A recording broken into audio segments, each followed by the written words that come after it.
Here for CLNS Media, here after the Patriots lost to the Buffalo Bills. If your team tanked, you're probably ecstatic because the Patriots are once again in possession of one of the top draft picks. But if you were hoping to see a Patriots win before the new year, of course, you will be a bit disappointed. Rough start for New England. We're going to go over all that. But first, I would like to introduce A to Z Sports' Sophie Weller, returning to co-host the postgame show. Sophie, how we doing today? What were your just initial thoughts on today's game? I gotta, first of all, you gotta give credit to the defense. Yeah, They truly stood out today, especially for a team that gave up 4 first half turnovers. The defense kept them in that game in the first half. And the offense absolutely. stepped it up in the second. There's no denying that Bailey Zappe and Kevin Harris, they all looked really good. But Mhm. the defense deserves a lot of credit for this season. And I think it slips under the radar because of the record that they've Mhm. kept them in these games. Absolutely. And if you look at it, I mean, it's not like they're allowing a ton of points, especially when you look closer in the scoreboard, because you're going to see they only allowed 2 touchdowns because the Patriots offense allowed a touchdown. So kind of more of the same. But one thing that I was pretty surprised by was Bailey Zappe's performance. So I will say I got hammered on Twitter for saying that Zappe had a little bad luck on his second interception.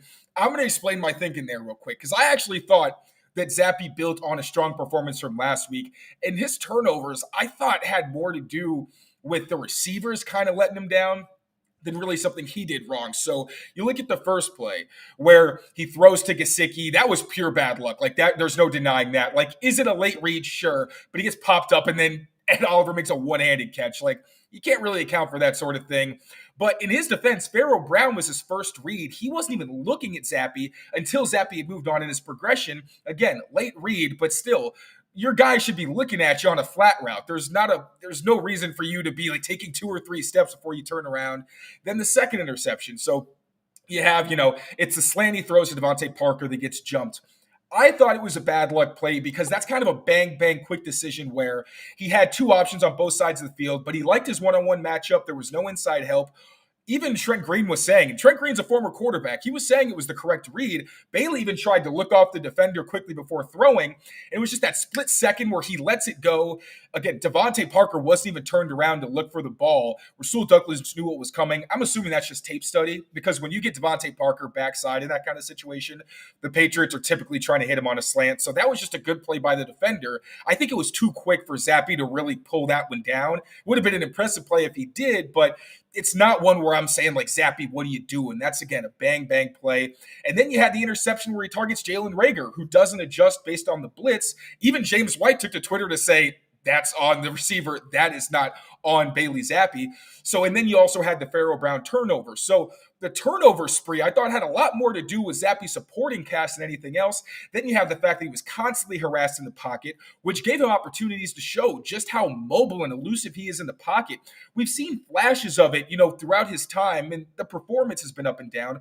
But you've seen his pocket presence is way more impressive than what we saw from Mac. He was making guys miss. He's extending plays, things that in Zappe's performances last year, where I was saying like he's a backup, like strictly a backup. He is not better than Mac Jones. We're seeing a different type of Zappe in these games. And then, obviously, then you have, the touchdown run, all the plays he was able to extend, a lot of highlights. So, from your perspective, how did Zappe perform? Because, based on my little rant there, I actually thought he put together a solid performance that just isn't going to show up in the initial box score. No, I do think he had a solid game, and I think he's done pretty well in consideration for what he's had to come into. I mean, he doesn't have the receiver room that he wanted. You lose Kendrick Bourne, now you've lost Juju Smith-Schuster, Mm-hmm. Hunter Henry, all that. You're losing your top targets all season. So in that case, I think he's done really well. What I will say about Bailey Zappe is that a lot of people, I think, after the win over the Steelers, the win over the Broncos, were kind of being like, okay, are they going to give him another chance as a Mm-hmm. starter? I think, like I said, he's a great quarterback, but I think he's kind of proven that he's not the solution for this Patriots team. They need to Mm-hmm. look for a quarterback in the draft. They can't, go, whether it's people saying Joe Alt or, Marvin Harrison, it can't be. They need a quarterback, and they need to if they can maintain this top spot, they need to go for, whether it's because we think Caleb's, now that the Bears have the top overall because of the Panthers, they've clinched that one. If they have 2, 3, they got to be looking at Drake May, even Jaden Daniels, who I'm personally in favor of. So, all in all, but Zappe's done a great job with what he was given. I just don't think he's the solution. I think that's very fair. We're going to get to the draft because the whole situation with the Patriots positioning, like before the show, we're trying to figure out, wait, where are they slated exactly? Because there were a few games that kind of tied into how it affects where the Patriots slid. They had the number 2 spot for a few minutes, and then they actually slid a bit deeper. But again, we're going to get into that a bit later. We're going to talk about another second-year Patriot who performed surprisingly well, although in limited touches. But first, going to send it over to our friends at Fanduel briefly. We'll be back. Score early this NFL season with Fanduel, America's #1 sportsbook. Right now, new customers get $150 in bonus bets with any winning $5 money bet. That's $150 if your team wins. If you've been thinking about joining Fanduel, there's no better time to get in on the action than NFL. The app is so easy to use. There's a wide range of betting options, including you got spreads, you get your player props, you got over-unders, and more. So visit FanDuel.com/Boston and kick off the NFL season. FanDuel, official partner of the NFL. Oh, sneak preview. Haha, that's a tease. Let's keep you here. All right, but I mentioned another second-year Patriot who had a pretty impressive performance, although I don't think he had a touch in the second half. I guess Belichick, just channeled this inner Gronk. It was like, he's got 69 yards on 4 touches. We cannot let him get another yard. This is too good. But Kevin Harris obviously had the big gain on the screen, where he's a guy who I think, even going back to college, like he had a big injury that I think took a lot of the juice out of his game.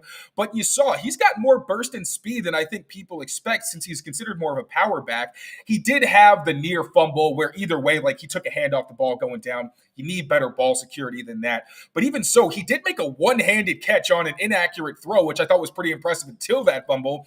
And then obviously had a nice run where he had a bunch of guys at his feet and managed to jump over them. And then we can even throw Zeke Elliott into the mix, because he had a couple of carries on one of New England's late touchdown drives where it looked like he was going to get stopped in the backfield, or at least, get stopped well before where he ended up. And then on the second one of those carries, he wound up punching it in for a touchdown. Really impressive run. So what did you think about the Patriots run game, both from the running backs and also from the offensive line? Because Zeke still finished with fewer than 3 yards a pop for, I think it's like the 3rd week in a row. Yeah, I mean, I think they were saying this on the broadcast, whereas the Bills' offensive line has been consistent this whole season. It's been the same offensive line. I think it was on like the 9th cycle for the Patriots of a different line. Yeah, I think they said that was a league high. Yep. Yeah, so it's, for a run game to develop with 9 different combinations on the offensive line, I truly don't know how they do it, because, the offensive line, I talked to the players earlier this year. It's so unique to every other position, because it's like they have to work as one. They are one unit. It's not, you can't play individually. They have to work together. And that takes time to develop, but they're getting new players thrown in each week. So that in itself is really hard. But I think, given that the run game has been decent, as you can say, for their situation, and especially with Kevin Harris, when I spoke to him right after Ramondre was put on injured reserve, first, he's a fun guy to talk to. He just laughs and giggles the whole time. I first got to say that it was so funny talking to him, but he was given a tough spot because he was elevated and signed to the 53-man roster because Ramondre is out for the season. And so Patriots lose their top running back, and he had to fill the spot. So right there, it's hard for him. But this was a real breakout game for him, and he's proving himself within these, past few games to be like, I might not be Ramondre, but I'm Kevin and Harris, and I deserve, a chance to shine here.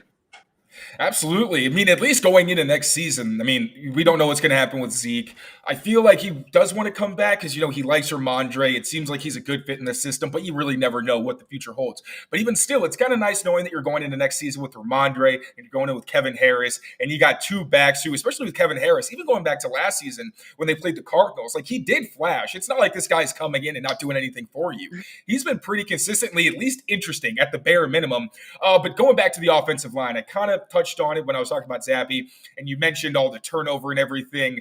And then when I spoke to Cole Strange, I think it was a month or two ago, when he was kind of in his slump, he was saying the same thing where, like, when he missed time over the summer, he was saying, like, I don't want to make excuses. I'm not making excuses. But at the same time, the offensive line is unique where, he gets a lot of crap for, not being great against bull rushes, which I think is a bit, overstated. But it was something where he was like, yeah, I added weight. And even still, like, you can't simulate a 300-pound man trying to drive you backwards. So, like, having that time and then the chemistry where I was saying, when it comes to line games and things, you guys are having trouble with that.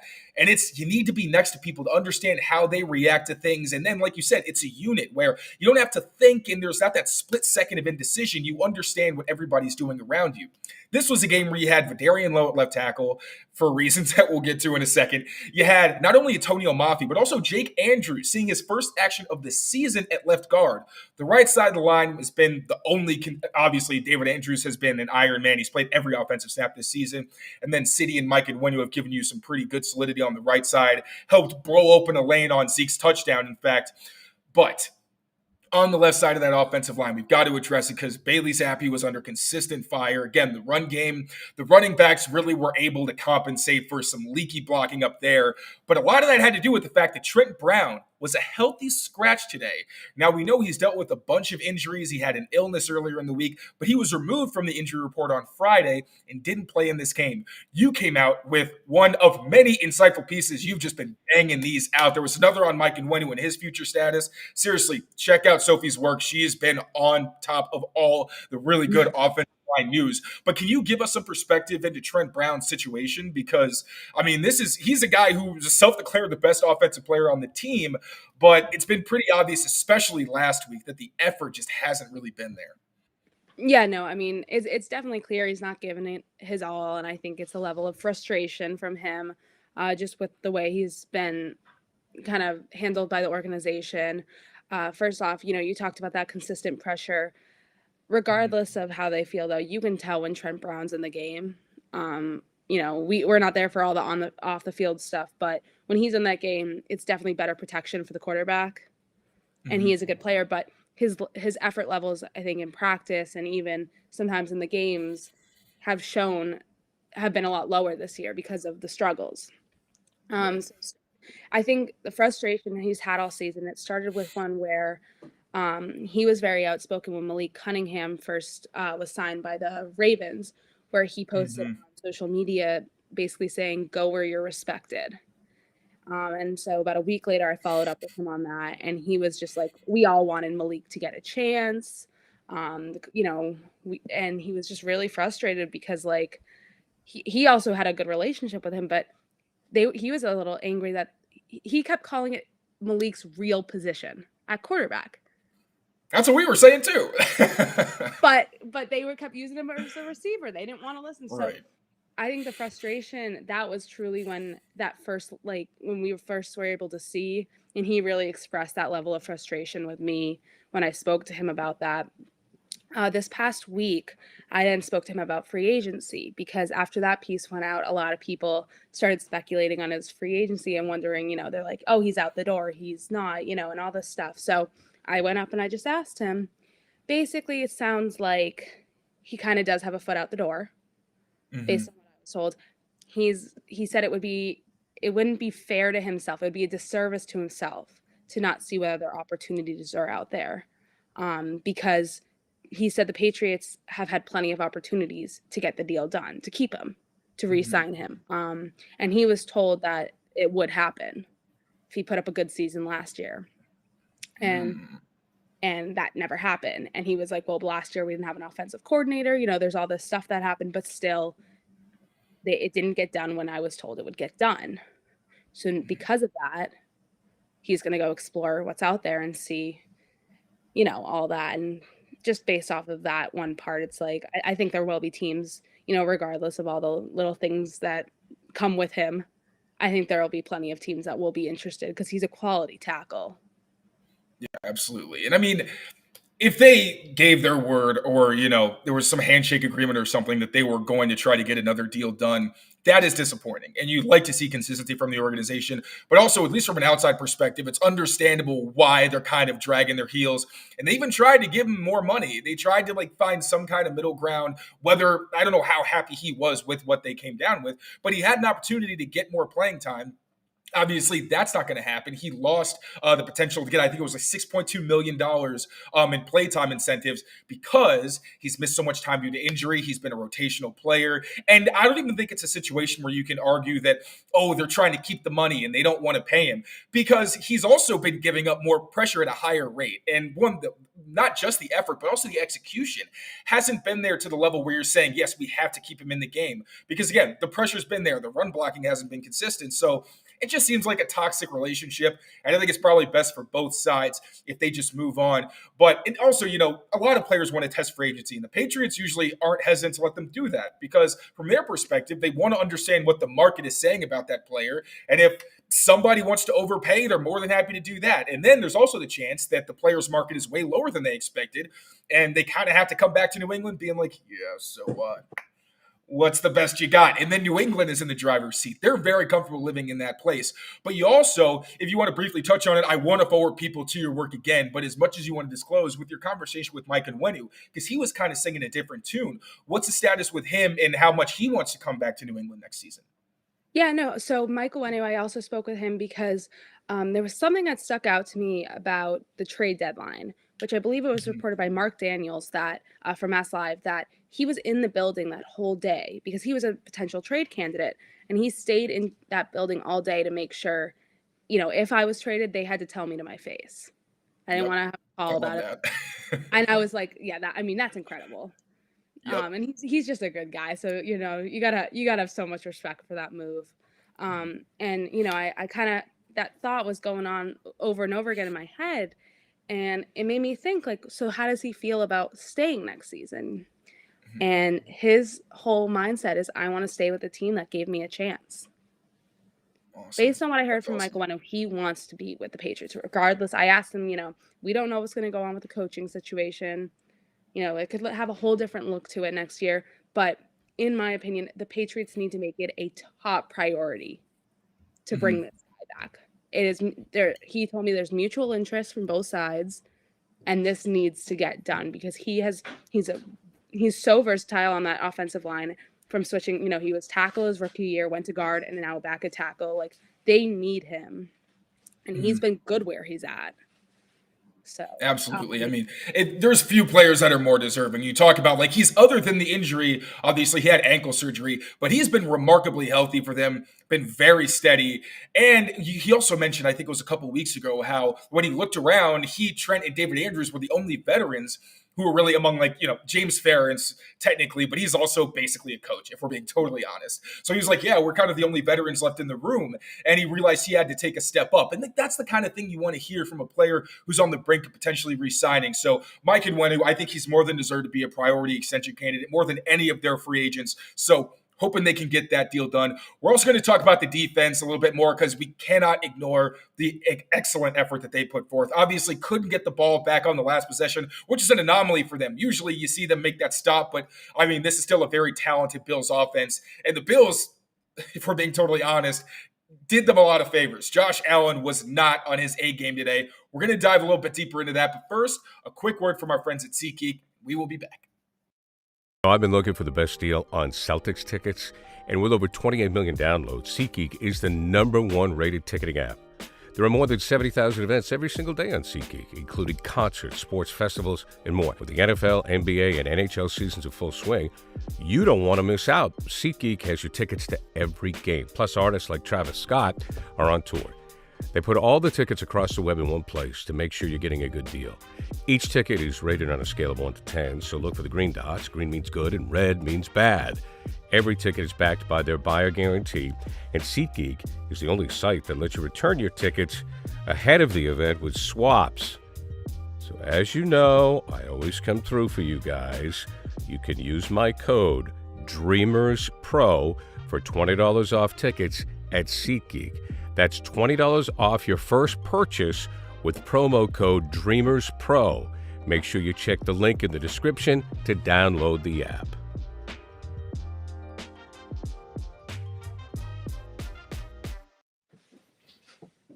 All right, so let's talk defense because they were the only reason this game didn't turn into a blowout in the first quarter. You had the first play from scrimmage for the Bills offense. Dietrich Wise gets a sack. Then you got Alex Austin making a great play where I honestly think he initially made a mistake because it was a concept where the Bills were running a post and a wheel. Typically, you'd like to see the outside corner in that position. You want to see him squeeze the post, but still have enough position where he can get back on the wheel.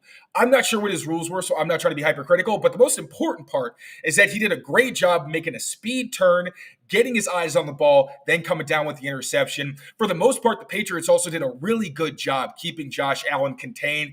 He did have some plays with his legs. Obviously, had the scramble conversion. I think it was Dawson Knox when Josh Uche fell off him in coverage. But for the most part, when you talk about Josh Allen and all the things he can do for you, again, in fairness, Josh Allen had several inaccurate passes and other big play opportunities he didn't capitalize on. But still, the defense hung in there. You also had the video, I think Mike Reese uploaded, of Jelani Tavai literally limping out of the tunnel. Poor guy got hurt, left the game, came back a play later. Just the amount of effort we've seen from this defense is spectacular.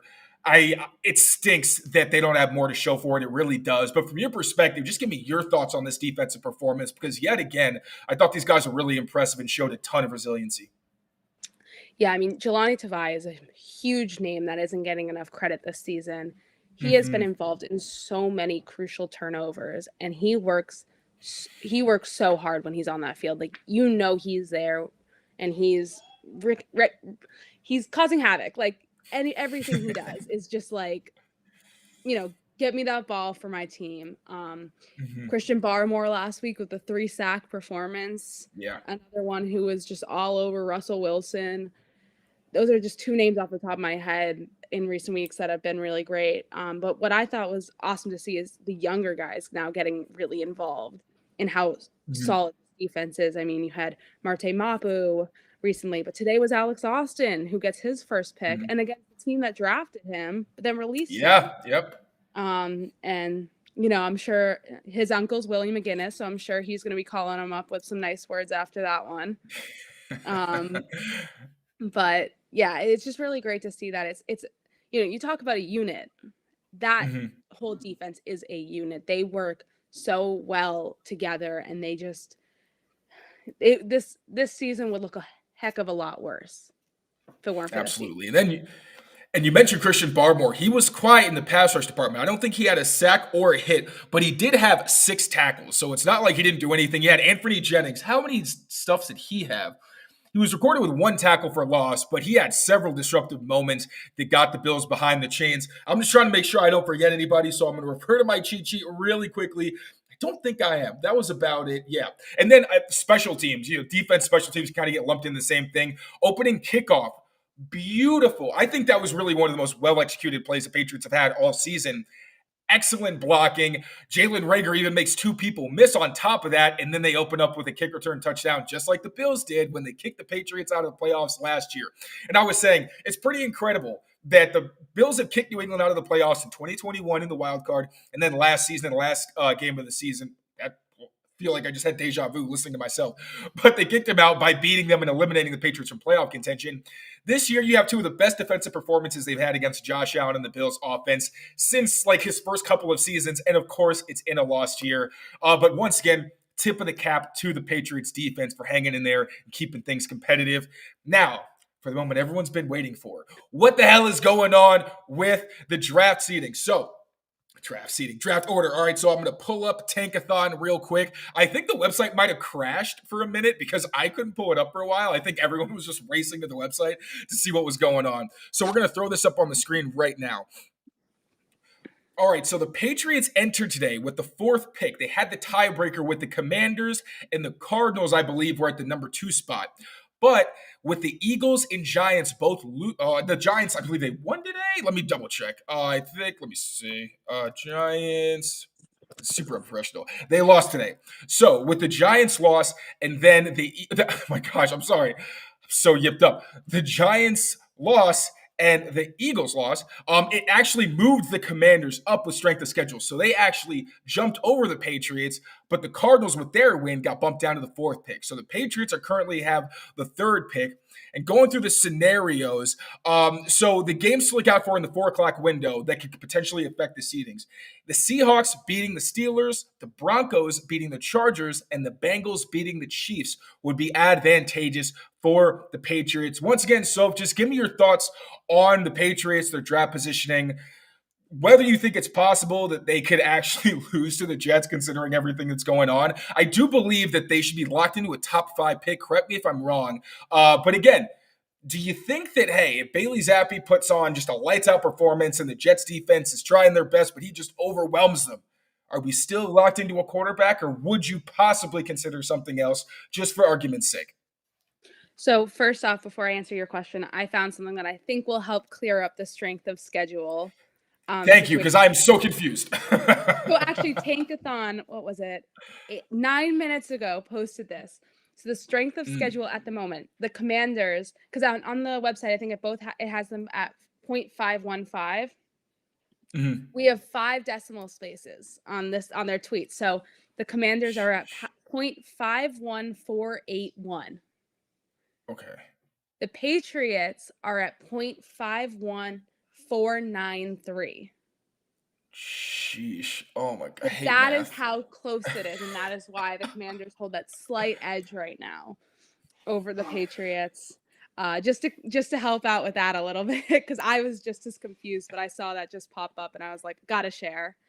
But no, in terms of what they have to do, even if they pull out a win over the Jets, it's a quarterback.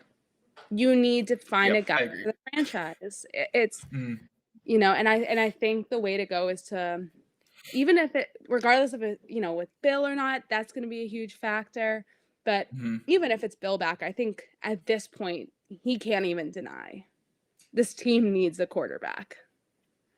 Yeah, and more than just a quarterback, I think it's one of those superhuman quarterbacks, like a Caleb, like a Drake, like a Jaden Daniels, because I really do think Zappe has shown you some really good stuff, and that's considering he has had just a very poor supporting cast, if we're putting it lightly. Like we mentioned, no Hunter Henry, no Juju. Didn't have Devontae Parker in the second half because he left with a rib injury, decimated offensive line, no Ramondre Stevenson. And he was still fighting and looked really good in that game. So I want to give Zappe his flowers. I think he deserves them. But at the same time, I think you're in a better position if, even if Zappe turns out to be better than you ever could have hoped for. That way you have insurance where you have a quarterback competition where you have Bailey Zappe, the incumbent, who had a strong finish to this season. And then you got the young guy who's on a rookie deal.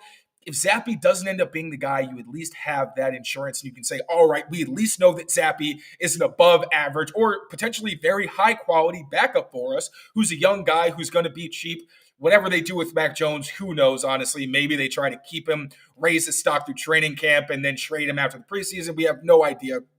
But I do agree with you. I think they need to get that quarterback because worst case scenario, having 2 really good startable quarterbacks is not the worst thing in the world in the NFL, especially considering all the attrition that we've seen this season. Sophie, thank you so much for joining us again. You are the best. Please let the people know where they can find you and plug anything that you have had coming out, because I feel like it's just been a deluge of amazing content coming from your account the past few weeks. Thank you very much. I've been getting lucky. Somehow the offensive line, I guess, likes to talk to me. Because you're talented. So humble. Thank you. But I'm on A to Z. You can find me also on Twitter. It's Sophie Weller, my name down there, but it's with 2 E's and R's and 2 R's at the end. Because Sophie Weller with 1 E and 1 R was taken already when I made my account. But yeah, I have, I'm working on a little bit of a free agency project right now where I've interviewed a few of the other players, and I'm going to put out some other stories on where their heads are at entering free agency and have a kind of big thing at the end with some of the top guys. So that's kind of where I'm working right now. Awesome. Everybody, keep your eyes peeled. Seriously, Sophie's been killing it. She's very humble, but she really is one of the best we have on the beat. Very lucky to work with her. Thank you all for tuning in. If your team tank, I hope today ends well for you. Honestly, everybody, because the Patriots lost. We already know that. We're looking for draft positioning at this point.